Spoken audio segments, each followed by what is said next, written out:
दुष्ट, पापी, 99 निंदनीय है तू। पूरे 100।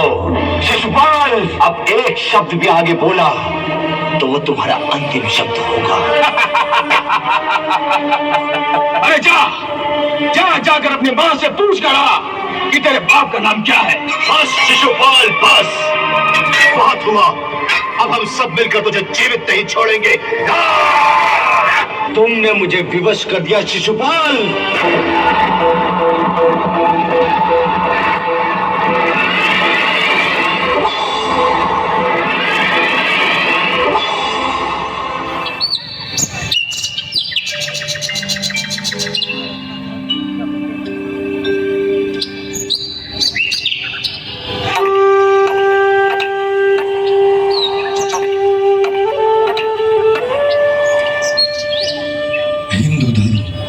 सिर्फ पूजा नहीं, एक जीवन दर्शन है।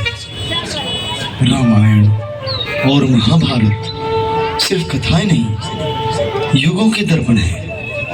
रामायण में हमने देखा धर्म और अधर्म का संग्राम, जहां श्री राम प्रभु ने रावण का अंत कर सत्य की स्थापना की। महाभारत से हमने सीखा हमारा धर्म और कर्म क्या है। तो आइए सबसे पहले हम अपने समस्त 33 कोटि देवी देवताओं को नमन करते हैं।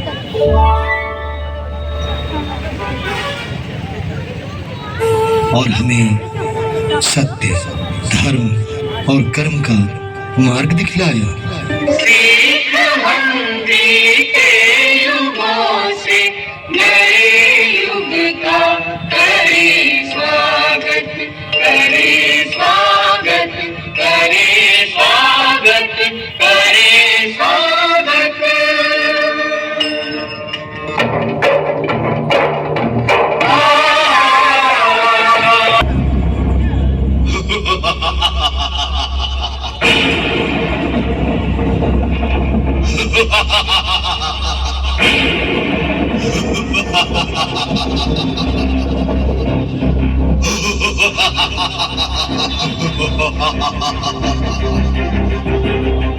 कैसा कर्म, कौन सा धर्म,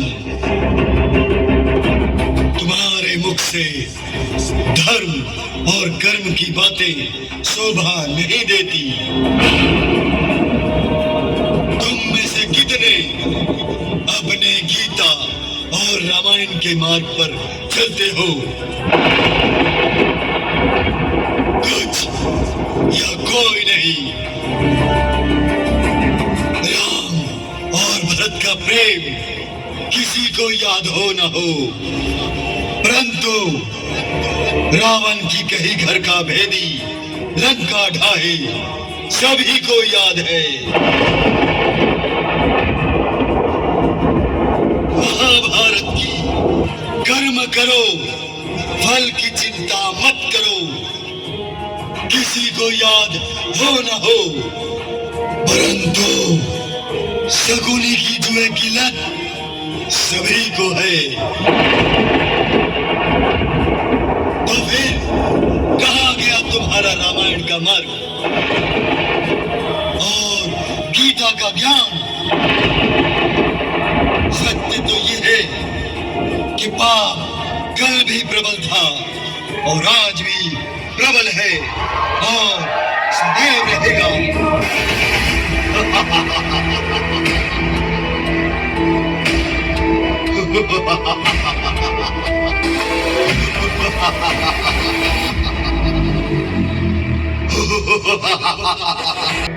निशुम्भ शुम्भ गर्जने प्रचंड मुंड खंडिनी बने रणे प्रकाशिनी भजामि विंध्यवासिनी।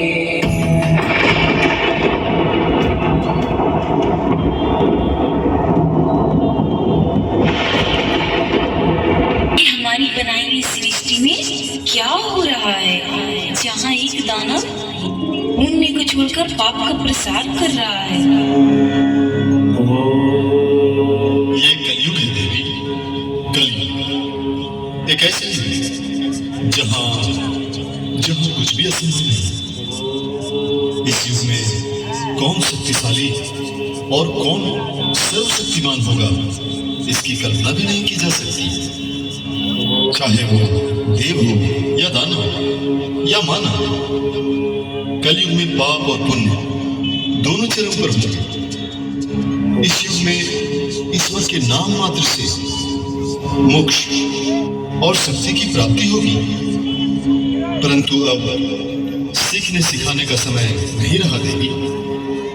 इन्हें स्वयं निर्णय लेना होगा, क्या पाप है क्या पुण्य है, सत्य और असत्य, सही और गलत, ये सभी मार्ग इन्हें स्वयं चुनना होगा।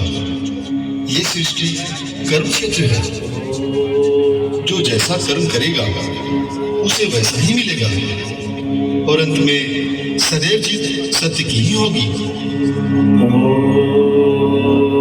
परंतु अपने बच्चों को कष्ट में कैसे देखे प्रभु, कैसे? अपनी ममता पर नियंत्रण रखें देवी।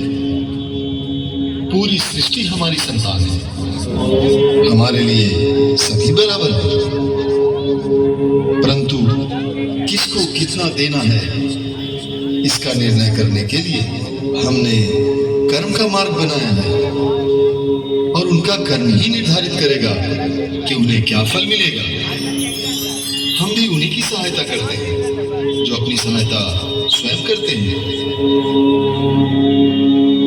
आप लीजिए अपने कर्म पर निर्णय, परंतु एक माँ अपने बच्चों की हर हाल में रक्षा करेगी, चाहे उनके कर्म कैसे भी हो।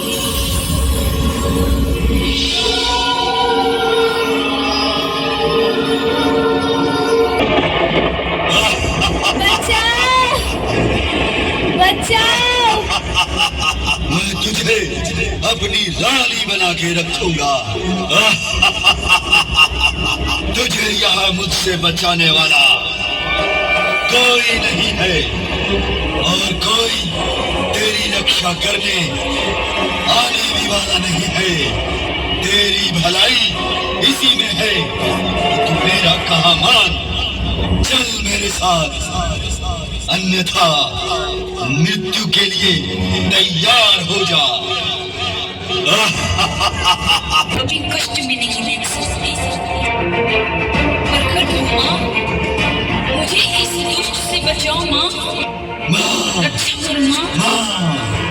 कोई नहीं आने वाला। प्रकट हो माँ, प्रकट हो माँ, प्रकट हो।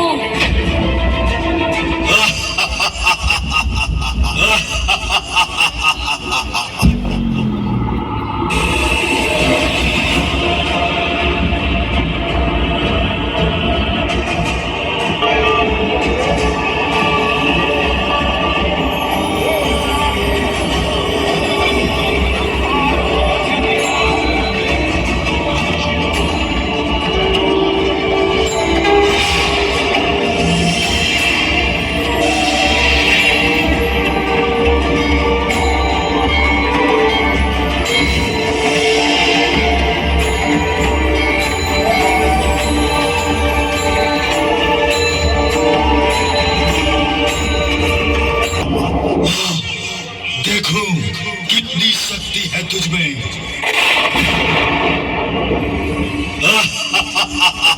देख माँ अपने बच्चों का हाथ कभी नहीं छोड़ती। वो अपने बच्चों को जितना प्रेम करती है, उनकी गलती पर दंड देकर उन्हें अच्छाई का पाठ भी पढ़ाती है।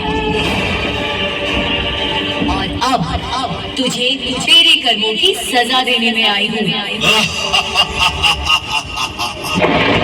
युद्ध कर, मुझसे युद्ध कर। अब तू मेरे हाथों से नहीं बचेगा। तेरी मृत्यु निश्चित है।